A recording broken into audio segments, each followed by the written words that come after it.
Hello everyone, this is OL Nation.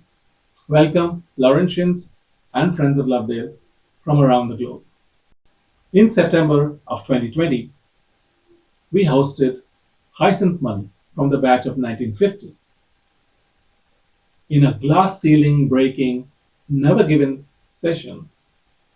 Her story that led to her becoming the UK's first female sports photographer. Following that inspiring session, a close friendship developed between Hi, Kalpana Kuttaiah, Sheru George, and other old Laurentians from the batch of 1980. With Sheru's help, Hi joined the batch of 1980's 45th reunion last year at school. And this fulfilled Hi's lifelong dream of revisiting Lovedale. This is a story of that homecoming.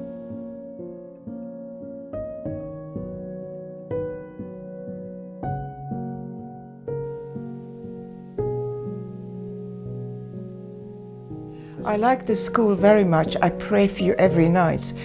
But then I draw a picture of a ship and there's two people fighting and it says, "Stop fighting, never give in." That's the name of the ship. Right from then I had that drummed into me, never give in. I've come right at the bottom of the class, but I do try my best. Nothing good is going to come of you, girl. You're at the bottom of the class. I proved them all wrong, didn't I?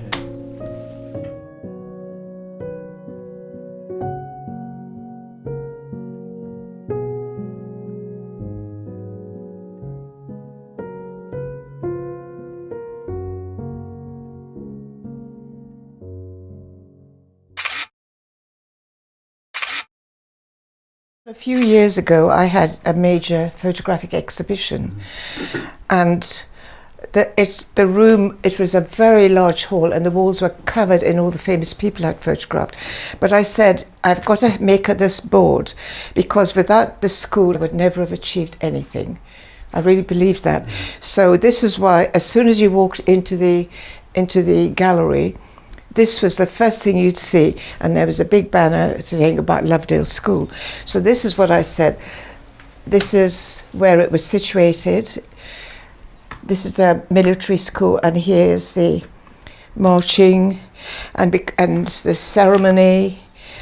Well, everything was all about Lovedale, and I totally said that without this background, I could never have survived fighting in a man's world to become recognised as the first female sports photographer.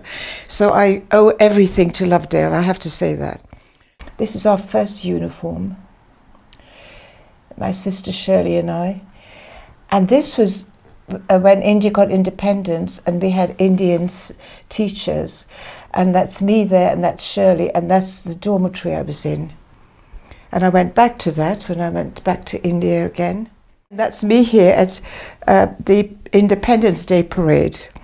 And the smallest has to go in the front, and as you get taller you go at the back. So I was the smallest, so that's me there. And then Sheru took me back to the very barracks. Could you imagine?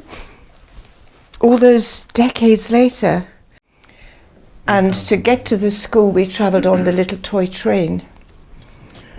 Oh, it was just going to school, it was very sad, but coming home on the little toy train, it was so exciting. Oh, that's nothing to do with your Crystal Palace thing. Hyacinth. I start off with baby handwriting, and then I'm using ink, and then I do joined up writing.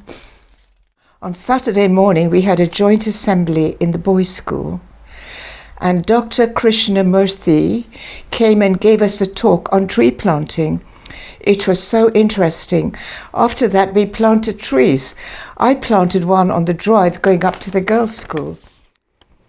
So this is telling you, I planted the tree and we saw the tree. You saw the tree, yes. Isn't it amazing? At 6:30 a.m. we went to the Flagstaff, boys, girls and staff, and we went all three schools singing Song of Awakening in Bengali. Then the flag was hoisted. Later on after breakfast we had assembly in the boys' hall. A few girls and boys gave speeches about Gandhiji, and other girls entertained us with puja dance. Oh my goodness me. All the other girls are writing as fast as they can because they have so much news to tell their parents, while I'm taking it easy, so I will end now. It's extraordinary that your mum kept all your letters. Yeah, I've got every single one.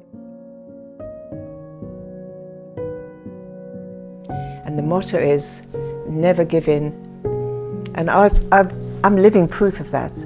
I would never have succeeded to break the glass ceiling to become the first female to stand at the ringside of the World Sporting Club and photograph boxing. I would never have been the first female to stand at Wembley Stadium to take photographs of Cristiano Ronaldo, etc. Because they tried to stop me every step of the way because no woman had done that before. So with all the bullying, I thought, bring it on. I come from Lovedale School, mate. I've had seen it all, done it all. Bring it on.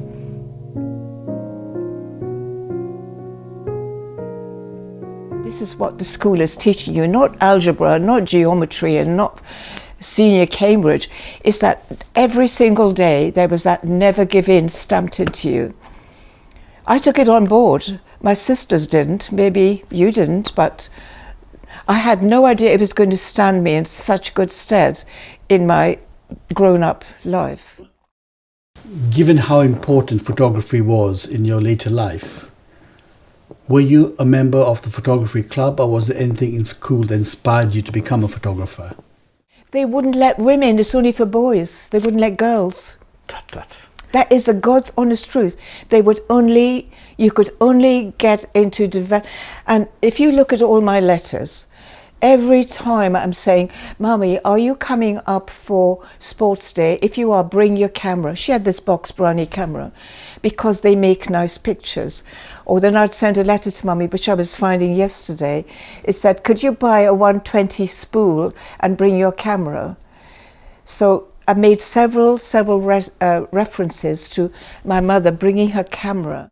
You were 8 years old when you joined in 1942. It was during the World War. The world was at war, and India was at the cusp of independence. Were you aware of the significance of the historical events going on around you? We had absolutely no contact with the outside world. We were cocooned in this little bubble on top of a mountain, surrounded by eucalyptus trees, as though nothing could get there. You just felt so protected. I guess it means so much to me is because I had no base as a child. Most children have a mum and a dad, and they go to school and then they come home for holidays. But I was looking at letters, and there were holidays when I didn't even go home, rattling around in an empty school. And sometimes I didn't like my mother because I felt that's not fair. Why? And everybody's getting ready with their home. Do you remember home clothes, getting all your home clothes ready? It was so exciting. And it would be hanging up in the wardrobe, and you'd get ready to come home for the holidays. And I'd watch some of the other girls all getting ready for home clothes, and there'll be us remaining in the school. And I never realized from the point of view of my mother what she was going through, that she probably didn't have a fixed abode herself. But so there was lots of reasons why Lovedale meant so much to me, because it gave me stability. What did you feel when you knew you were going to go back to school? For one, I couldn't believe it was happening, because I would never have the wherewithal, do they use that word still, to pay for all that. And some little magical person sprinkled the magic dust and said, "Hi, you're coming with us to Bangalore. We're going back to Lovedale School." So what did it feel like going up on the toy train and seeing the Lovedale train station for the first time? I saw the train for the first time. I just couldn't believe it. It was quite smaller than I thought. Did you find that as well? Yes. It was like a toy train. Oh, it was just heaven. it was just heaven, because I thought I will never live to see this again. Without you, I would never have gone. It's just if I get to Croydon and back, let alone to Lovedale and back. So I just thought, why? I hardly know you. Why are you being so kind to me? Then I thought, if somebody is doing such a big thing for me, just take advantage of every minute of it.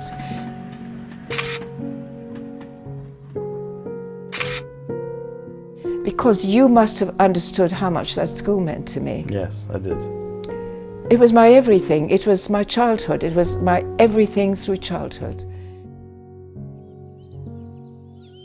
And I cannot believe that I went back to the school. I cannot believe it. I cannot believe I was walking up that drive. I cannot believe. And the whole avenue was full of trees. And I thought, I planted that little bugger, so small. And look at the size of it now. It was just gigantic. That was amazing.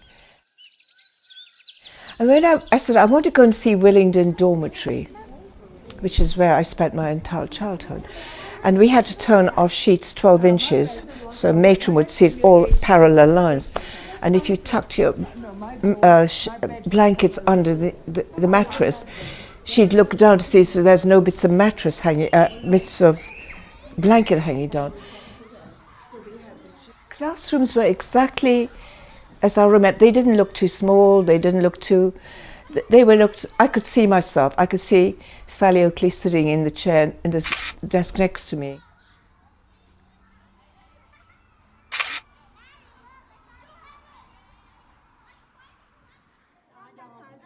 How did you find it chatting to the girls? The little ones? Oh, I love chat. I have an affinity with little children. I think I am basically a little child myself. And I'm on the same level. When I see children, and I get on very well with children.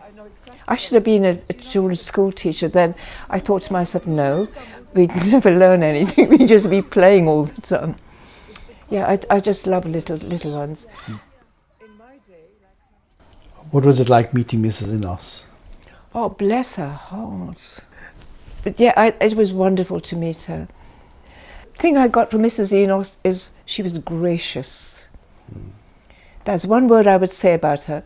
I think she knows her value as her connection with Lovedale. I think she knows how much people appreciate her. I think she knows how valuable she has been in people's lives, because she sat there like she was, come and visit me. She was gracious. Mrs. Cheverton. Miss Cheverton, not Mrs. Yeah. Miss Cheverton, she was our nurse. She was our we used to call her Chevy. Oh. Yeah, of course I remember Miss Chevy. It was just amazing. If I had died and not had that experience of returning, I would not have that happiness. Like, it's gone full cycle, basically. It's just gone full cycle. It would have proven that all the memories I've had, because Lovedale was my childhood. Friendship is something that is so synonymous to school. So what comes to mind? What can you share? What would you like to tell us about just hanging out with our class? To begin with, I didn't feel like I was being a part of it, because I felt I was an observer. I'm a photographer. I just saw it through a photographer's eyes. And what I saw was the camaraderie. This is what I saw. I saw the interaction between all of you. And the laughter, there was so much laughter. And there was so much joy. And I could just see how even my days were a long time ago, because you're like 2 generations younger than me. But I could see that spirit still lives on.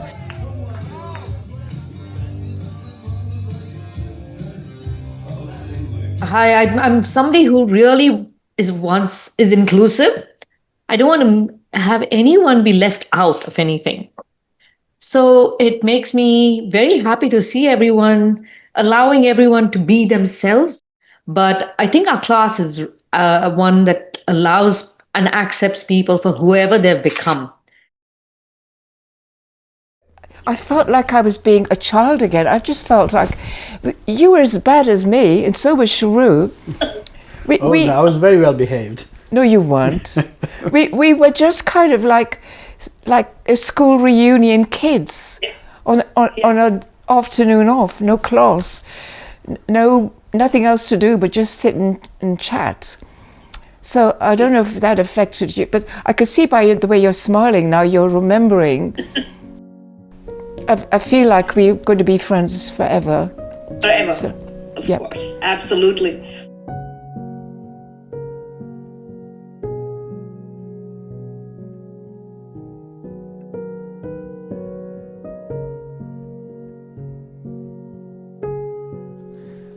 There's no doubt you are very inspirational.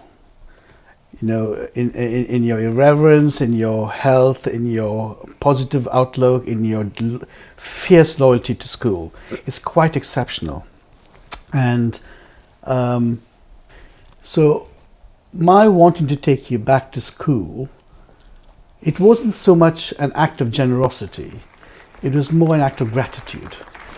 I was grateful to you for the example that you could set. I was grateful to the school to which we all had the privilege of attending. I wanted my classmates and current Laurentians to see what I saw, what Kuti saw, what Rashid saw. You are a great ambassador for our school, and it is a sense of gratitude I felt that I had to take you back. I had to give my colleagues and my juniors, and indeed my teachers, the opportunity to meet you. So that was the motivation. It's you. It's all about you, and it's about what you project and what you embody. That's very generous of you to say that. It's very touching, and thank you. Anusha, few questions. Give us your impressions, your memories of spending time with Hai, visiting our historic school, a little bit of your impression of Kalpana's and Sheru's batchmates, and a little bit about your uncle too. It's not fair to put me beside somebody so beautiful. Not fair. It's not fair. It isn't fair. So working with Hai was an absolute pleasure. You know, you made everything so easy for me. You really did. And you know, there's so many Here's stories. 50 quid. There's so many stories that you've like told me along the way and along the journey, and I've got to learn so much about you as well. And you know, different parts of your life, your time in Bangalore, your time at school as well. And your experiences that you went through here. And I think for me personally, it's been so inspirational. And it's almost like I'm starting to adopt the motto of never giving as well. Yes. Because I do feel like if everyone had that motto, like if you're taught that from a young age, you'll persevere with anything. You know, you're told no at any opportunity. You will just continue to strive. Yeah. You know, you'll try to find a way through things. You're faced with hardship. You really try to face them as much as you possibly can. So I feel like you've definitely taught me a lot about that. So yeah, it was an incredible experience for me, and I think those are one of the trips that I'll always look back on in life and think, wow, that was. You know, India was amazing to visit, but then having this whole experience of going to school, meeting Hai, and seeing all of you together, it was very inspirational, and I'll definitely take something away from that. And Uncle Sheru, almost like my guardian uncle, really. Guardian. Yeah, just been absolutely incredible. Thank you for including me on this. I would say it's a journey of a lifetime, really, because I've taken so much from it. So thank you for including me. And, you know, it's been an absolute pleasure. And, you know, I hope I delivered and met your expectations. You did. You were wonderful. Did me for sure. You did me proud. Thank you. But yeah, it was an amazing experience, and thank you all for having me. Great. And I was lucky to have her with me. Thanks, Sheru. Well, hi. It has, I think I speak for all my batch, it has for us been a great privilege that you've graced us with your presence for our reunion. So thank you. Thank you all very, very much for this wonderful conversations we've shared, reflecting on many things from friendship to love to disheartenment to never giving in. I hope people are inspired by the journey Hai has lived and has been inspiration to all of us. But take inspiration from every aspect you get in life, because that's important, and value it for how to improve everything in your life. So thank you very much, and I'll pass it on to Rohan to close us up. Thank you for that. Just absolutely wonderful. Laurentians, 92 and rocking. Don't complain about lack of energy. Look at Hai for inspiration. Girls, she left school in 1950. Think about it. Once again, this was a unique Sheru special session. Thank you so much, Sheru, Anusha, Jenny, and of course, my lovely team and colleagues, the OL Nation Working Group, including Rashid, Kalpana Kuttaiah, of course, and so many others. Thank you very much, and I wish you a great day. Goodbye. Never give in. Lovedale School has been my rock, it's been my foundation, it's been my entire childhood.